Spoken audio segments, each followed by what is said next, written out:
Buenos días, buenas tardes, buenas noches a la hora que estén viendo o escuchando este video.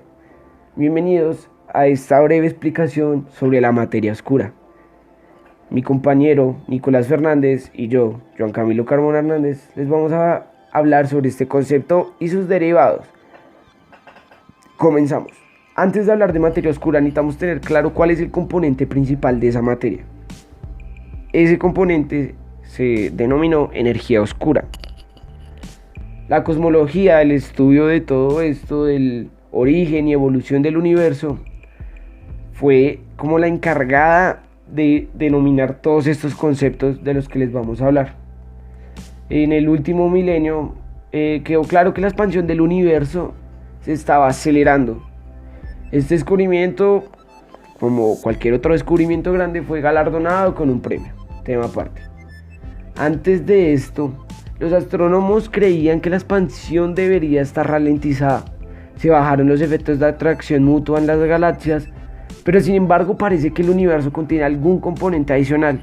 O sea, ese componente no se sabía que lo conformaba ni qué era, pero se sabía que estaba allá, en el universo. Ese componente fue nombrado energía oscura. Estas fuerzas misteriosas parecían contrarrestar, incluso sobrepasar la atracción gravitatoria mutua de la causa de la aceleración en la expansión.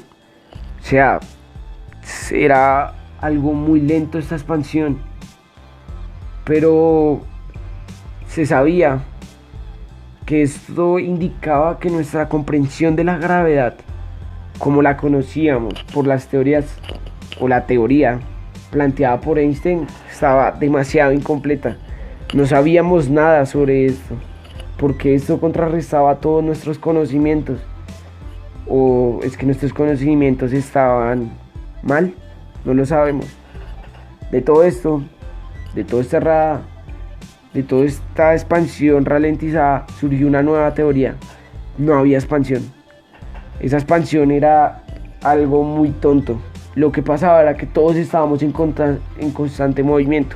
Algunas galaxias morían y se quedaban quietas, pero no morían por completo. Había algo que como las hacía revivir o algo así, ¿sí? No se tenía claro qué palabras utilizar. Decían que como nuestra galaxia estaba en movimiento, encontrábamos otra que creíamos que era una nueva, estaba recién hecha, por decirlo, que el universo recién había creado esa galaxia. Pero no, de pronto ya estaba ahí desde hace muchos años. No se tenía claro. Pero gracias a una técnica de medición entre las distancias de las galaxias, se pudo determinar que ambas teorías tenían bases importantes para aclarar. La primera era que porque podíamos medir las distancias. Ok, este método lo denominaron desplazamiento al rojo, más conocido en inglés como redshift. Los astrónomos solían medir las distancias de las galaxias muy lejanas utilizando este método. O sea, imaginarse observar hidrógeno en su fase gaseosa. Era como si cogiéramos un telescopio, miráramos hacia el cielo y allá a lo lejano viéramos hidrógeno gaseoso. ¿Cómo era posible? No se sabía, pero se sabía que allá había una galaxia, porque después de visualizar varios puntos de hidrógeno en su fase gaseosa, se descubrió más adelante que esos puntos eran galaxias. O sea, era algo sorprendente, algo increíble que los astrónomos hayan hecho ese descubrimiento, poder saber a qué distancia estábamos. Era como medir 21 centímetros con 1 metro, era algo así. Cambio, debido a que las galaxias están lejos, la radiación tardó cierto tiempo en llegar a los astrónomos que están en la Tierra, porque obviamente no podemos medir desde la Tierra, se necesitaba medir desde las bases, desde los satélites que están puestos en órbita. Durante ese tiempo el universo se expande, lo que tiene como efecto aumentar la longitud de onda con la que se detecta la emisión de hidrógeno. O sea, entre más hidrógeno veíamos, nuevas galaxias estaban surgiendo, ya que este desplazamiento al rojo fortaleció mucho más la teoría el universo en expansión. Como para terminar este término, se podía detectar emisión de hidrógeno en galaxias. El SK llevaba a cabo el sondeo más profundo de radio continuo de la historia. Eran los más duros para poder medir esas distancias. Ok, y esto es todo sobre la energía oscura. A continuación mi compañero les va a hablar sobre la materia oscura. Muchas gracias. Gracias Camilo por esa explicación acerca de la energía oscura. Bueno muchachos, yo les voy a hablar acerca de la materia oscura. En la astrofísica y en la cosmología física se denomina como materia oscura a un tipo de materia que corresponde aproximadamente al 27% de la materia del universo y que no es ni energía oscura, ni materia biónica, o sea materia ordinaria, ni neutrinos. Su nombre hace referencia a que no emite ningún tipo de radiación electromagnética como la luz, por ejemplo. De hecho, no interactúa en ninguna forma con la radiación electromagnética, siendo completamente transparente en todo el espectro electromagnético. Su existencia se puede inferir a partir de sus efectos gravitacionales en la materia, tales como las estrellas o las galaxias, así como en las anisotropías del fondo cósmico de microondas presente en el universo. La materia oscura fue propuesta por Fritz Zwick en 1933 ante la evidencia de una masa no visible que influía en las velocidades orbitales de los cúmulos en las galaxias. Posteriormente, otras observaciones han indicado la presencia de materia oscura en el universo. Estas observaciones incluyen la citada velocidad de rotación de las galaxias, las lentes gravitacionales de los objetos por los cúmulos de galaxias, tales como el cúmulo bala, y la distribución de la temperatura del gas caliente en las galaxias, los cúmulos de galaxias y las nebulosas. La materia oscura también desempeña un papel central en la formación de estructuras y la evolución de galaxias, y tiene efectos medibles en la anisotropía de la radiación del fondo cósmico de microondas. Todas estas pruebas sugieren que las galaxias, los cúmulos de galaxias y todo el universo contienen mucha más materia que la que interactúa con la radiación electromagnética. Lo restante es llamado el componente de materia oscura. La composición de la materia oscura se desconoce. Algunos de los candidatos a materia oscura pueden ser neutrinos ordinarios y pesados, partículas elementales recientemente postuladas como los WIMPs y los acciones, cuerpos astronómicos como las estrellas enanas y los planetas colectivamente llamados macho, y las nubes de gases no luminosos.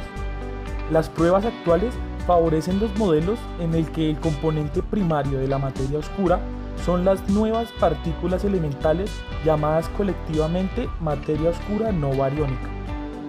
El componente de materia oscura tiene bastante más masa que el componente visible del universo. Actualmente se estima que la densidad de bariones ordinarios y la radiación en el universo equivalen aproximadamente a un átomo de hidrógeno por metro cúbico de espacio. Aproximadamente, solo el 5% de la densidad de energía total en el universo, inferido por los efectos gravitacionales, se puede observar directamente. Se estima que en torno al 23% está compuesto de materia oscura. El 72% restante consistiría en energía oscura, un componente incluso más extraño, distribuido difusamente en el espacio. Alguna materia bariónica difícil de detectar contribuye a la materia oscura, aunque algunos autores defienden que constituye solo una pequeña porción. Aún así, hay que tener en cuenta que del 5% de materia barónica estimada, la mitad de ella todavía no detectada se puede considerar materia oscura bariónica. Todas las estrellas, galaxias y gas observables reúnen menos de la mitad de los bariones que se supone que deberían tener. Se cree que toda esta materia puede distribuirse en filamentos gaseosos de baja densidad, formando una red por todo el universo, en cuyos nodos se encuentran los diversos cúmulos de galaxias. En mayo del 2008, el telescopio XMM Newton de la Agencia Espacial Europea encontró pruebas de la existencia de dicha red de filamentos. La determinación de la naturaleza de esta masa no visible es una de las cuestiones más importantes de la cosmología moderna y la física de partículas. Las denominaciones materia oscura y energía oscura expresan principalmente nuestro desconocimiento, casi como los primeros mapas etiquetados como tierra incógnita. Bueno, ahora vamos a hablar acerca de las pruebas de observaciones que se hicieron hacia la materia oscura. La primera persona en proporcionar pruebas y deducir la existencia del fenómeno que se ha llamado materia oscura, como ya lo habíamos mencionado antes, fue el astrofísico suizo Fritz Zwick del Instituto Tecnológico de California en 1933. Aplicó el teorema virial al cúmulo de galaxias coma y obtuvo pruebas de masa no visible.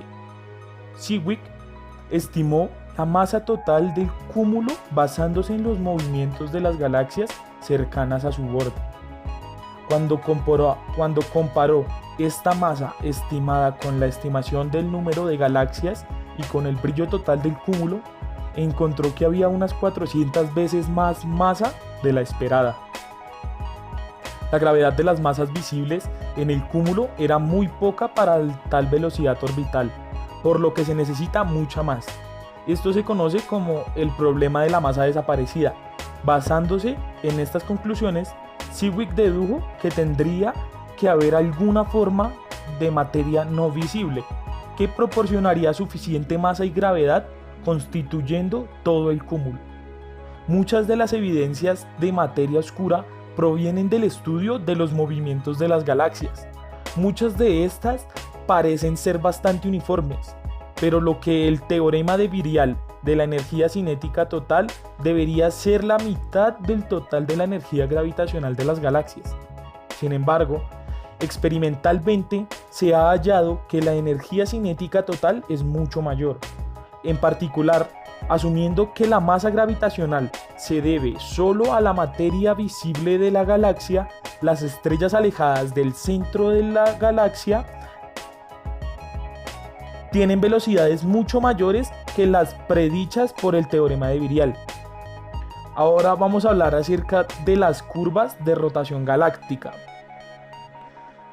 Casi 40 años después de las observaciones iniciales de Zwick, ninguna otra observación las había corroborado, indicando que la relación masa-luminosidad fuera distinta de la unidad. Una alta relación masa-luminosidad indica la presencia de la materia oscura. Pero a finales de los años 1960 y 1970, Vera Rubin, una astrónoma del Departamento de Magnetismo Terrestre del Carnegie Institution of Washington, presentó los hallazgos basados en un nuevo espectrógrafo muy sensible que podía medir la curva de velocidad de galaxias espirales con un grado de precisión mayor que cualquier otro anterior. En un encuentro en 1975 de la American Astronomical Society, junto con su compañero de personal Ken Ford, Rubin anunció el asombroso descubrimiento de que muchas estrellas en distintas órbitas de galaxias espirales giraban a casi la misma velocidad angular, lo que implicaba que sus densidades eran muy uniformes más allá de la localización de muchas de las estrellas. El galáctico lo llamaron. Este resultado sugiere que incluso la gravedad newtoniana no se aplica universalmente o que, conservativamente, más del 50% de la masa de las galaxias estaba contenida en el relativamente oscuro halo galáctico. Este descubrimiento inicialmente despertó escepticismo, pero Rubin insistió en que las observaciones eran correctas. Posteriormente, otros astrónomos empezaron a corroborar su trabajo y se logró determinar muy bien el hecho de que muchas galaxias estuvieran dominadas por materia oscura. Las excepciones parecían ser las galaxias con relaciones masa-luz cercanas a las de las estrellas. Como consecuencia, numerosas observaciones han indicado la presencia de materia oscura en varias partes del cosmos. Junto con los hallazgos de Rubin para las galaxias espirales y el trabajo de Zwick sobre los cúmulos de galaxias, durante décadas se han recopilado más evidencias relacionadas con la materia oscura, hasta el punto de que hoy muchos astrofísicos aceptan su existencia. Como un concepto unificador, la materia oscura es una de las características dominantes consideradas en el análisis de estructuras a escala galáctica y mayores. Bueno chicos, espero que les haya gustado muchísimo esta explicación. Si quieren seguir descubriendo más acerca de este tema, pueden ver videos acá abajo, les voy a dejar el link acerca del video sobre antimateria y sobre los multiversos. También les va a quedar un link acerca de una actividad de todo lo que acaban de ver junto con mi compañero Camilo. Les agradeceríamos mucho que le dieran like y lo compartieran. Gracias.